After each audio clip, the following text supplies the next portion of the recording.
at this point, we give the city what they want, right? Okay. What the city want. They want what Shedeur. the nation wants. Seriously. The whole nation. Yeah. So my prediction, week 12. Okay. Week 12. Week 12 versus the Raiders. That'll be Shedeur first start. We'll see. That's a good game to put him in. It's not an overpowering team. You know, we 2-8 at this point. You start Shedeur, see what he can do. Okay. He's going to come back to Cleveland with a win. Deion and Shedeur did have dinner with Jimmy Haslam, the owner, before the draft. The NFL is a theater of power plays, media battles, and shocking twists. But sometimes one moment cuts through the noise and stops everything in its tracks. On Undisputed, Skip Bayless dropped a prediction that lit up the football world. Week 12, Raiders versus Browns. That's when Shedeur Sanders, the son of Deion Coach Prime Sanders, will finally step on the field as Cleveland's starting quarterback.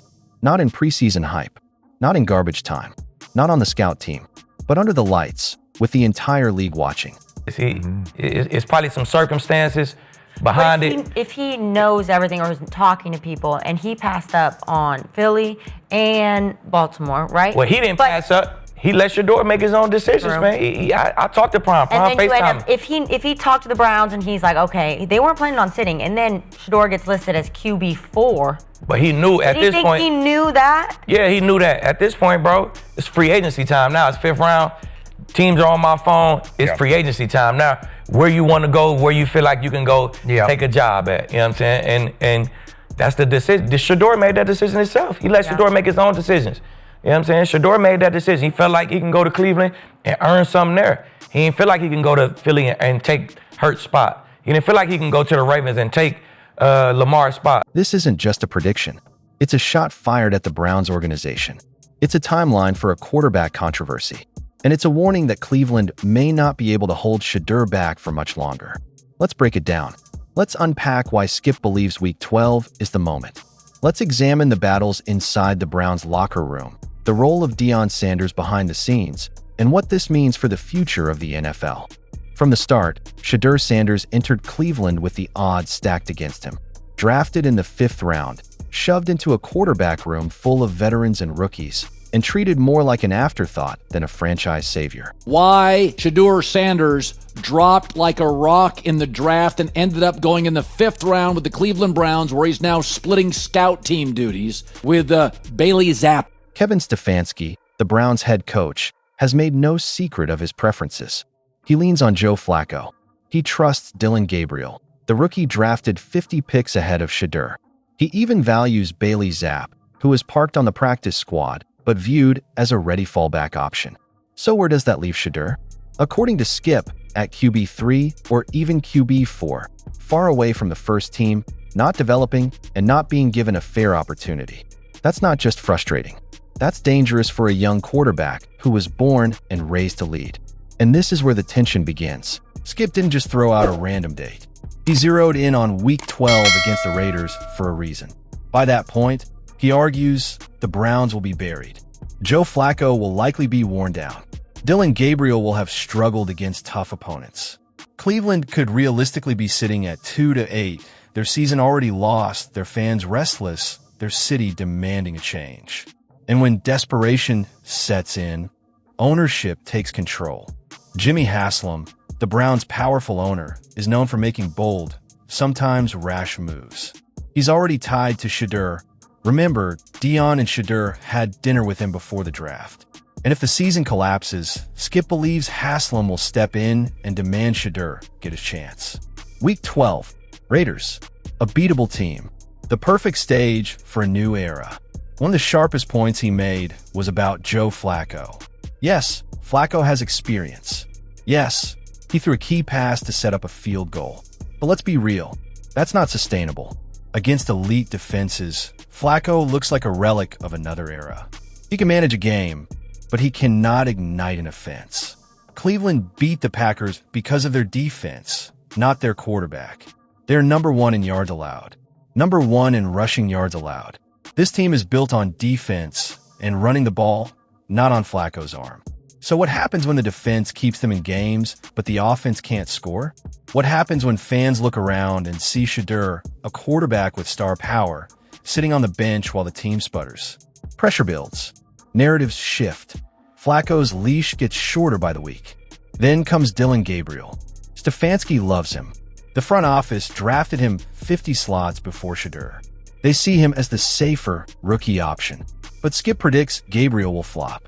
After Flacco, Gabriel's schedule is brutal. Steelers, Dolphins, Patriots, Jets, Ravens. Out of those 5 games, Skip sees only 1 win. That would put Cleveland at 2-8. And when Gabriel fails, the argument collapses. Stefanski can't hide behind his hand-picked rookie. The defense won't mask the offense forever. And the fans won't accept losing while Shedeur rots on the bench. Week 12 becomes inevitable. The Deion factor. Now let's talk about the in the room. Deion Sanders. Deion may have inside information. After all, Deion is plugged into the NFL like few others. He knows owners. He knows coaches. He knows players across the league. And he's not just Shedeur's father. He's Coach Prime, a brand, a cultural force. I played for Baltimore, so me and Ozzie are cool. So he understood that whole conversation, and he wanted to talk to Shedeur as well as he wanted to talk to me. And I put Shedeur on the phone, and Shedeur, I don't want to say how it went, but how in the world can somebody fault him for saying or thinking, why in the world would I go back up Lamar for 10 more years? For sure. I've never sat on the bench and said, well, I learned a lot today. When Deion went on the New Heights podcast and said Shedeur would play this season, it wasn't random. You don't drop predictions on one of the biggest shows in America without some confidence. He believes Deion has a bug in his ear, whispers from ownership, maybe even from Haslam himself, that Shedeur will get his chance. And if Deion is backing week 12 behind the scenes, that makes his prediction even stronger. The risk of a rigged opportunity. But here's where the story takes a darker turn. What if the Browns are setting Shedeur up to fail? Analysts in the discussion raised a chilling concern. If Shedeur is only given a shot when the team is already dead at 2-8, he'll be walking into a checked-out locker room. Injuries will pile up. Veterans will be playing for contracts, not for wins. The season will be over. And if Shedeur struggles in that environment, Stefanski and his allies could point and say, see, we told you he wasn't ready. That's the trap. That's the political game inside NFL locker rooms. Coaches protect their favorites. They guard their reputations. And sometimes they throw a young quarterback into the fire just to prove a point. Skip's prediction may be right, but the context could be stacked against Shedeur. Why Shedeur can handle it. Still, this is Shedeur Sanders we're talking about. A quarterback who turned around Jackson State. A quarterback who walked into a broken Colorado program and led them to relevance. A quarterback who went 23-3 at Jackson State, then carried Colorado to a 9-win season in their first year in the Big 12. He's been underestimated before. He's been overlooked before. And every time, he's proven people wrong. The adversity doesn't scare him. It fuels him. And that's why Skip said it so clearly. Shedeur was born and raised to be a starting quarterback in the NFL. It's in his genes. It's in his bloodline. It's in his psyche. Week 12 won't break him. It will make him. If Shedeur starts Week 12, this isn't just about Cleveland. This is about the NFL at large. A rookie quarterback with the name Sanders stepping onto the field under the lights will dominate headlines. It will draw national ratings. It will galvanize fans who want something fresh, something exciting, something that feels like the future. And it will also expose the power struggle inside the Browns. Stefanski versus ownership. Coaching politics versus star power. Old school football versus the new generation. Skip's prediction isn't just about a game. It's about a movement. Cleveland fans are not patient. They've endured decades of quarterback chaos. They've watched a parade of failed experiments, false saviors, and crushed hopes. So when they see Shedeur, when they remember his college highlights, when they hear Deion hyping him up, they will demand action. They won't tolerate excuses about depth charts. They won't accept Stefanski hiding behind Flacco or Gabriel. By week 12, the pressure from the fans will align with the desperation of ownership. And that combination is what makes Skip's prediction so powerful. The Week 12 line in the sand. Let's recap. Skip Bayless sees the Browns stumbling to 2-8. He sees Flacco's time running out. He sees Dillon Gabriel failing against tough defenses.